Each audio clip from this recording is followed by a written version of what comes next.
बसपा प्रमुख मायावती ने सपा नेता राजकुमार भाटी के ब्राह्मण समाज पर टिप्पणी करने वाले बयान पर भिड़ गई हैं। आपको बता दें कि उन्होंने शुक्रवार को एक्स पर लिखा है कि सपा प्रवक्ता का बयान गैर जिम्मेदाराना है। सपा मुखिया तुरंत इसका एक्शन ले और ब्राह्मण समाज से माफी मांगे और पक्षपात करे। मायावती ने कहा है कि सपा का जातिवाद चाल और चरित्र अभी बदला नहीं है, बल्कि ज्यादा गहरा हुआ है। इस बयान ने ब्राह्मण समाज के स्वाभिमान को गहरी ठेस पहुंचाई। दरअसल राजकुमार भाटी का एक वीडियो सामने आया था जिसमें उन्होंने मुहावरा सुनाया था, जिसका अर्थ था कि ब्राह्मण वैश्याओं से ज्यादा खराब है। उनके बयान पर वर्ल्ड ब्राह्मण फेडरेशन और ब्राह्मण समाज ने नाराजगी जताई थी। मायावती ने कहा है कि सपा के एक राष्ट्रीय प्रवक्ता ने हाल ही में ब्राह्मण समाज को लेकर अभद्र, अशोभनीय और आपत्तिजनक टिप्पणी की। उनके बयान के हर तरफ आक्रोश है। बयान की निंदा स्वाभाविक है। इस विवाद को लेकर पुलिस ने मुकदमा दर्ज कर लिया है, लेकिन इसके बाद भी ये मामला थमने का नाम नहीं ले रहा है। वहीं मायावती को लेकर सपा के नेता भगत राम मिश्रा ने तंज कसते हुए अपनी तीखी प्रतिक्रिया व्यक्त की। देखिए उन्होंने क्या कुछ कहा। साथियों, आज भगवान हनुमान का तीसरा मंगलवार है। मैं हनुमान जी को प्रणाम करते हुए अपने सभी बुद्धिजीवी साथियों को हनुमान जी का बल याद दिलाने के लिए, आप सभी लोग हमारे लिए हनुमान जी के संपर्क से आज मंगलवार है। आप सभी साथियों को मैं कोई वो राय नहीं दे रहा हूं। आप सभी साथियों को आज के जो है बल की याद दिलाते हुए मैं आप सभी साथियों से आज अनुरोध कर रहा हूं। आप सभी साथी जानते हैं इस समय हमारी बहन कुमारी मायावती पूर्व मुख्यमंत्री जी ब्राह्मणों के प्रति जो है बड़ा आदर भाव व्यक्त कर रही, काफी दिनों से कर रही और करना भी चाहिए।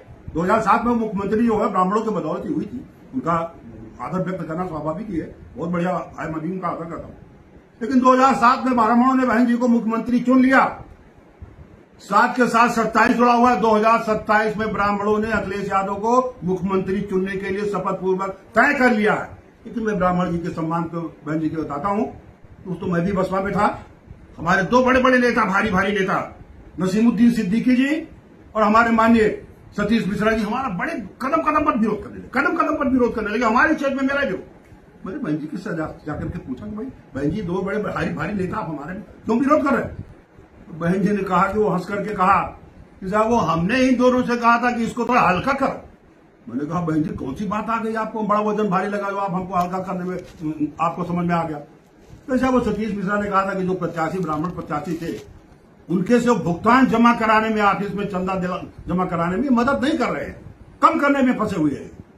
तो मुझको बड़ा ताजुब लगा कि बहन जी का कितना ब्राह्मणों के प्रति सम्मान है, वो आप स्वयं समझ सकते हैं। बहन जी का काउंटर खुल गया।